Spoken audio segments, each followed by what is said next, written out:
গুরু তত্ত্ব সেটি রয়েছে বিশ্বসার তন্ত্রে। বিশ্বসার তন্ত্রে 122টা শ্লোক, সেই 122টি শ্লোকে গুরু তত্ত্ব ব্যাখ্যা করা হচ্ছে। কে প্রশ্ন করছেন? প্রশ্ন করছেন স্বয়ং দেবী পার্বতী এবং উত্তরদাতা হচ্ছেন স্বয়ং দেবাদিদেব মহাদেব। দেবী পার্বতী কি প্রশ্ন করছেন? তিনি বলছেন, প্রথম প্রশ্ন তার, সংসার আবর্ত জীবের গতি কি? দেবাদিদেব মহাদেব তার উত্তরে বলছেন, প্রথম গুরুধা দিবিধা প্রত্যহ শিক্ষা দীক্ষা প্রভেদকা। গুরু হচ্ছে দুই প্রকার। কি গুরু? এক হচ্ছে শিক্ষা গুরু, শিক্ষা দীক্ষা প্রভেদকা। প্রথম হচ্ছে শিক্ষা গুরু আর দ্বিতীয় হচ্ছে আমাদের দীক্ষা গুরু। কিন্তু তারও আগে আমাদের শাস্ত্র অন্যরূপ কথা বলছেন।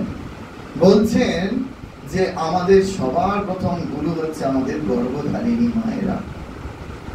পিতারভ্য অধিকা মাতা গর্ভধারণ পোষণা অতহি ত্রিষু লোকেষু নাস্তি মাতৃসম গুরু।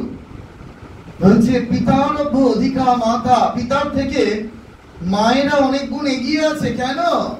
গর্ভধারণ পোষণা, তারা গর্ভ যন্ত্রণা ভোগ করেছে। গর্ভ যন্ত্রণা কি জিনিস মায়েরা জানে।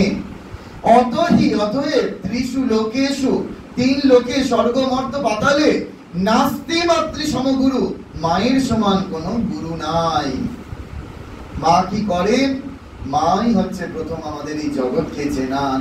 মাই আমার পিতার সঙ্গে আলাপ করিয়ে দেন, মাই জগতে গুরুর সঙ্গে আলাপ করিয়ে দেন।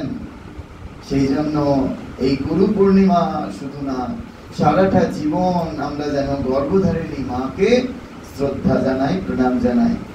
আমি স্কুল কলেজে ক্লাস নিই, ছাত্রছাত্রীদের শেখাই যে দেখো, প্রতিদিন সকালবেলা উঠে কোথায় ভগবান আছেন জানি না, স্বর্গে আছে না পাতালে আছে না অন্তরিক্ষে আছে জানি না, কিন্তু তোমরা বাবা মাকে যদি প্রতিদিন সকালবেলা উঠে প্রণাম করো, ভগবানকে তারপরে প্রণাম করলেও হবে, কিন্তু সবার আগে বাবা মাকে প্রণাম যদি করতে পারো, তাহলে তোমাদের সফলতার শিখরে পৌঁছাতে কেউ এতটুকু বাধা হয়ে দাঁড়াবে না।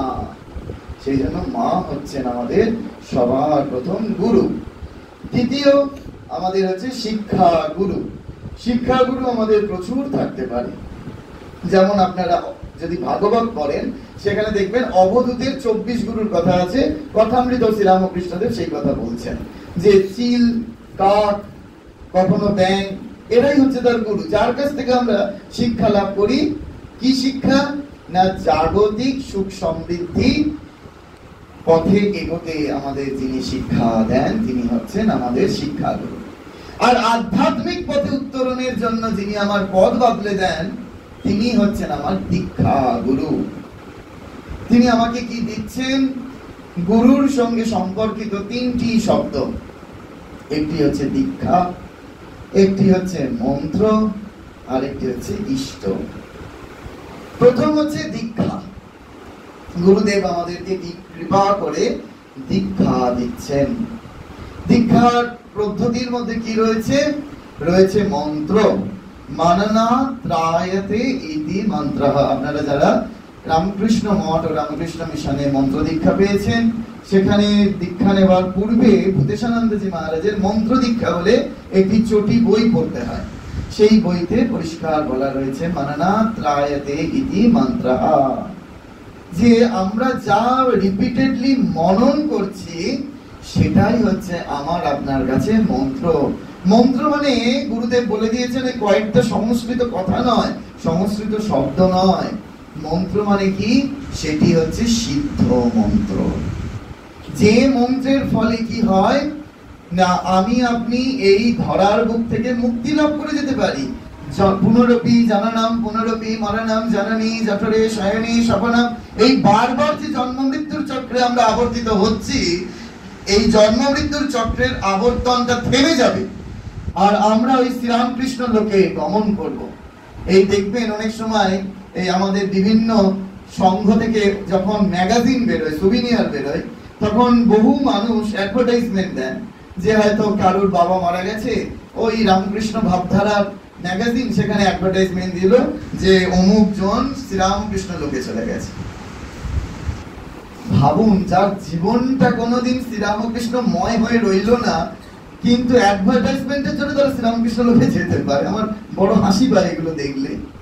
তার মানে অ্যাডভার্টাইজমেন্টে শ্রীরামকৃষ্ণ লোকে যাওয়া যায় না। শ্রীরামকৃষ্ণ লোকে যাওয়ার জন্য কোয়ালিটি অর্জন করতে হয়, কিছু গুণের চর্চা করতে হয়। তার মধ্যে প্রথম হচ্ছে আমি আপনি কি শ্রীরামকৃষ্ণময় হতে পেরেছি? যদি শ্রীরামকৃষ্ণময় হতে পারি তাহলে আমরা শ্রীরামকৃষ্ণ লোকে যাব, এই বিষয়ে কোনো সন্দেহ নেই।